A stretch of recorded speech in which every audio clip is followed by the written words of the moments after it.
Quartier de la Savane à Kourou.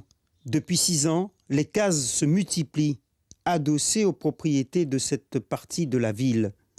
Elles sont environ 150 cachées par des tôles et des bananiers en bordure des marécages. Mais voilà, la cohabitation est difficile entre riverains. Nous qui payons les taxes foncières, impôts, et les gens qui logent gratuitement, qui ont des électricités sauvagement derrière chez nous, ils ne nous laissent pas nous empêcher de dormir. Ça, c'est ça qui m'énerve le plus souvent. On est tous des hommes et qu'on devrait se respecter. Moi, ce que j'aimerais, c'est que cette musique-là arrête.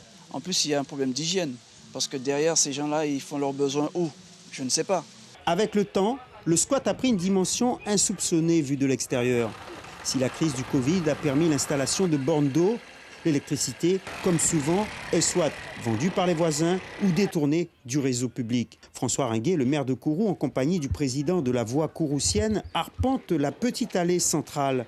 Il découvre l'installation d'une ligne électrique. Ouais, mais pas les affaires rangées. Là, nous prévoit bientôt détruire ce squat. Hein. Ok. Donc ça, ça aura failli pas bon. Hein. Donc vaut mieux tuer ça bête, pas fait ça bête, parce qu'il y a Azad même qui est pris. Hein. En août 2020, une femme serait décédée électrocutée. Les secours avaient eu bien du mal à intervenir. On ose imaginer un départ de feu. Dans ce quartier baptisé Chili, en hommage au pays ayant accueilli de nombreux Haïtiens, Odolphe, arrivé il y a quelques mois, nous permet de filmer la modeste cabane qu'il partage avec une autre famille.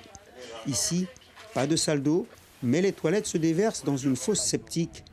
Tout est fait pour survivre dignement. Ces petites boules bâties, bon moi quand même moi faire ça aider tout le monde moi boilette. Je te prends un homme, je dis il y a pédé rien à voir. Il va rien, il va même un bracelet pour tout le monde. Je parle même encore cuisinier pour mes enfants. Si vous voulez, viens voir dans quelle situation je vis avec 4 enfants, 3 filles et un garçon. Et mon fils il est très malade.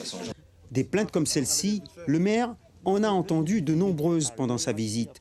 Depuis 2017, le préfet Éric Spitz avait annoncé la destruction imminente des squats de la ville spatiale.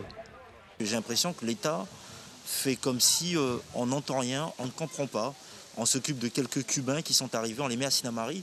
Mais le vrai problème de l'immigration clandestine et surtout la souffrance humaine n'est pas réglé. Ils vont régler 36% des personnes à Sinnamary, au squat qui est à Buzaré. Comme je l'ai dit au préfet, c'est se foutre de la gueule des Guyanais. La colère du maire de Kourou prend sa source dans ce courrier du 1er février dans lequel le préfet Thierry Kefelec accorde le concours des forces de l'ordre mais laisse la charge du démantèlement à la collectivité. On nous rejette le problème. On dit les maires, débrouillez-vous, organisez-vous. Mais je crois que chacun doit régler son problème. Maintenant, c'est l'État qui doit régler le problème. On semble loin d'une évacuation car la question de la prise en charge paraît insoluble pour les autorités. Pour l'heure, la mairie tente de convaincre la nouvelle association constituée par les habitants de repousser les nouveaux arrivants. À part de cabé qui fait là, ils n'ont pas accepté le cabé qui fait encore pour pas gagner maintenant donc problème pour l'autre monde qui déjà habité au fond. Mais cela semble peine perdue. Le long du canal, de nouvelles cases sont en construction.